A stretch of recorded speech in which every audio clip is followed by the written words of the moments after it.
On ne le sait pas toujours, mais le tourisme est l'un des plus importants secteurs de l'économie mondiale. Il s'est largement démocratisé et même massifié. Il est aujourd'hui possible au plus grand nombre et pour un coût toujours plus bas d'aller visiter les quatre coins de la planète et avec de moins en moins d'obstacles. Donc aujourd'hui, regardons avec des cartes quelles sont les nouvelles pratiques et les nouvelles frontières du tourisme international.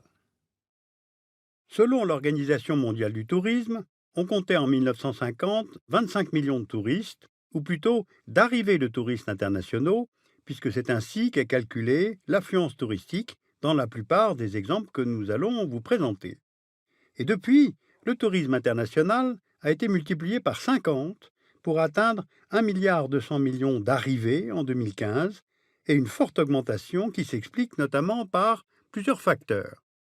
Les progrès dans l'aéronautique, qui ont raccourci les temps de trajet, la dérégulation dans le domaine des transports, qui a permis de baisser les prix, donnant naissance au low cost, et l'émergence économique de géants démographiques comme la Chine, l'Inde, le Brésil, et la croissance de leur classe moyenne. En 2015, le tourisme national et international, c'est aussi un marché mondial de 2200 milliards de dollars qui emploie 110 millions de personnes, et pour un grand nombre de pays, c'est le pilier de leur économie. En France et en Allemagne, le secteur du tourisme représentait 4% du PIB en 2015. Au Cambodge, c'était 13,5% du PIB. À Macao, 35%. Et aux Maldives, 52%.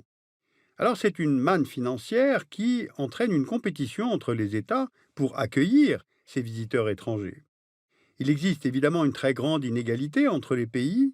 En 2014, Tuvalu a accueilli 1400 touristes et la France 84 millions. Donc face à cet enjeu économique du tourisme, quasiment tous les pays ont développé ce secteur, y compris des pays fermés au monde extérieur, comme la Corée du Nord. Le tourisme a donc conquis toute la planète, y compris des contrées beaucoup moins accessibles où les touristes sont de plus en plus nombreux, comme les déserts, au Sahara par exemple, les hauts sommets comme l'Everest, mais aussi en Arctique, en Antarctique, où entre 1990 et 2015, le nombre de touristes utilisant les croisières a été multiplié par 12. Ce phénomène dépasse même aujourd'hui notre planète, puisque le premier vol touristique dans l'espace a eu lieu en 2001, à l'initiative de l'agence spatiale russe, pour un coût estimé à 20 millions de dollars. Les frontières du tourisme ont donc été repoussées, et en même temps elles sont en constante évolution, car les destinations s'ouvrent et se ferment sous la pression de divers facteurs, notamment politiques. Prenons l'exemple de la Birmanie. Entre 1962 et 2011, le pays a connu une longue période de dictature militaire et d'isolement. En 2011, 800 000 touristes étrangers ont visité le pays, et cette même année, le pouvoir passe entre les mains des civils, le pays et l'économie s'ouvrent, entraînant un afflux de visiteurs étrangers. Et en 2015, ils étaient presque 5 millions. Autre exemple, à Cuba, la restauration des relations diplomatiques avec les États-Unis depuis juillet 2015 entraîne un afflux de touristes américains. En Iran, la levée des sanctions internationales devrait largement favoriser le développement du tourisme. En avril 2016, Air France a rouvert sa ligne aérienne Paris-Téhéran, qui était fermée depuis 2008. Alors ces ouvertures au tourisme permettent évidemment d'améliorer l'image du pays à l'étranger et de redynamiser une économie fragilisée par l'isolement. Le tourisme, on l'a compris, c'est aussi un enjeu politique. Par exemple, la Chine interdit régulièrement l'entrée aux touristes étrangers au Tibet afin de ne pas médiatiser la situation et les revendications des Tibétains. D'autres destinations se ferment aussi pour des raisons de sécurité. Le ministère français des Affaires étrangères propose aux voyageurs un classement des destinations en fonction du risque qu'elles représentent, notamment en termes sécuritaires, sanitaires ou catastrophes. Vous voyez sur cette carte du 27 avril 2016 que pour les zones en vert, la vigilance est normale. Pour les zones en jaune, elle doit être renforcée. Les destinations en orange sont déconseillées, sauf pour raisons impératives, et par exemple au Libéria, un nouveau cas d'Ebola a été détecté en avril 2016. Au Népal, un puissant séisme a détruit en 2015 une partie du patrimoine et fragilisé les infrastructures et l'écosystème. Le risque de réplique étant toujours présent au Népal, il est donc déconseillé de se rendre dans certaines parties de ce pays. Et enfin, les destinations en rouge, principalement des zones de conflit, sont formellement déconseillées. En Syrie, au Mali, la couleur rouge est justifiée par les conflits en cours, évidemment, et dans ces pays qui étaient connus pour leur patrimoine exceptionnel, le tourisme était une activité économique importante il y a encore assez peu de temps. Il y a aussi une menace qui touche les pays coloriés en rouge, en orange et même en vert, c'est le terrorisme, qui est devenu une préoccupation majeure du secteur, d'autant plus qu'il vise de plus en plus fréquemment des lieux touristiques. Prenons le cas de la Tunisie. Vous voyez ici le nombre de touristes étrangers accueillis chaque année dans ce pays depuis 2009. Eh bien, on constate deux baisses sur cette courbe. En 2011, à la suite des printemps arabes, et en 2015, à la suite de deux attentats qui ont touché le musée de Tunis et la station balnéaire de Sousse. Pour le pays, cela représente une perte par rapport à 2014 de 700 000 touristes étrangers et de 1,2 milliard de dinars de recettes touristiques environ.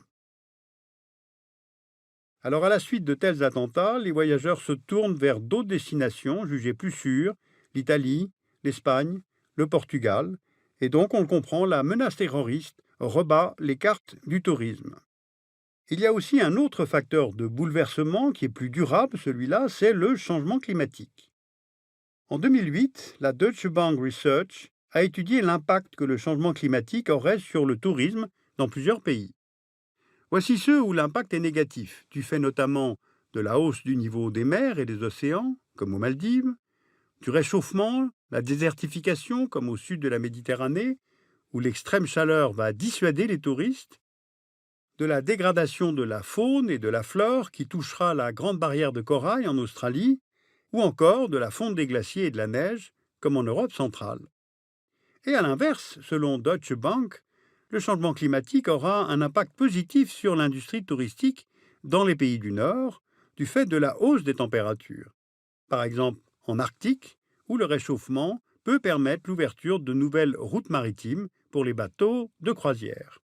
Or, le paradoxe, c'est que le tourisme est en lui-même en partie responsable de cette évolution, puisque le secteur représente environ 5% des émissions mondiales de CO2. Et entre 2005 et 2035, elle devrait augmenter de 130%. Et puis il faut compter aussi sur les autres formes de dégradation générées par l'affluence touristique. Dégradation sur l'environnement, destruction de la biodiversité, épuisement des ressources hydriques, déchets, érosion des littoraux et j'en passe. Sur l'Everest, par exemple, l'afflux de touristes entraîne l'abandon de dizaines de tonnes de déchets dans un lieu qui était jusqu'à présent évidemment très préservé. Dégradation aussi sur les populations locales. Déplacement de population pour la construction d'infrastructures, hausse des loyers, développement de l'économie illégale, notamment comme la prostitution. Alors face à ces dégradations, de nouvelles formes de tourisme moins destructrices et plus respectueuses émergent. Le tourisme durable est soucieux d'assurer la pérennité des structures naturelles et sociales du lieu visité. Par exemple, le Costa Rica, qui abrite une biodiversité exceptionnelle, s'est lancé à partir des années 80 dans l'écotourisme, avec la création de nombreuses zones protégées, des parcs nationaux, des zones biologiques, des réserves naturelles, qui recouvrent aujourd'hui 25% du territoire. La création d'un label attribué aux entreprises qui respectent les exigences du tourisme durable, comme par exemple les éco-lodges. Alors c'est une politique qui a permis au Costa Rica de capitaliser sur son environnement, d'attirer de plus en plus de touristes et de voir une augmentation des revenus des populations locales vivant près de ces zones protégées. Mais ce qui se cache aussi derrière le tourisme durable, c'est la diversification des pratiques touristiques, dont certaines s'éloignent du tourisme classique, caractérisé par la découverte d'un pays ou la recherche d'un autre environnement. Car il y a en effet le tourisme médical, qui consiste à voyager pour se faire soigner à l'étranger et dont les destinations traditionnelles sont l'Amérique du Nord et l'Europe. Or, depuis plusieurs années, d'autres pays se spécialisent dans certains actes chirurgicaux, comme Singapour et la transplantation du foie, ou bien la Thaïlande et la chirurgie cardiaque. Eh bien, le nombre de touristes médicaux serait ainsi passé de 7,5 millions en 2007 à 16 millions en 2012, ce qui s'explique notamment par le coût élevé de certaines opérations dans les pays de l'OCDE. Alors que peut-on retenir de cette synthèse? Les frontières du tourisme sont de plus en plus floues à mesure que ce secteur fusionne avec des voyages touristiques liés à la santé, aux affaires, au sport ou même à la religion. Ensuite, les frontières du tourisme ne sont plus tellement liées à l'éloignement géographique par rapport à un point de départ. Non, les destinations inaccessibles sont celles où il y a conflit, terrorisme, catastrophe, isolement diplomatique. Donc les frontières du tourisme sont devenues très politiques. Et puis enfin, à terme, elles seront déterminées par le changement climatique et par les pollutions. Donc il faut envisager le voyage autrement que comme un simple objet de consommation, car les pratiques de ce secteur économique font disparaître justement les richesses et les patrimoines qui sont censés le faire vivre. Alors sur ce secteur d'activité, vous pouvez lire Le tourisme, lecture géographique de la documentation photographique. C'est édité par la documentation française. Vous pouvez aller sur le site internet de l'Organisation mondiale du tourisme, l'OMT. On y trouve plein de données sur le tourisme, des publications sur le changement climatique, le lien entre tourisme et développement, les questions éthiques. Et puis naturellement, je vous conseille de lire et relire et re-relire Nicolas Bouvier en édition de poche et notamment L'éternel et merveilleux usage du monde.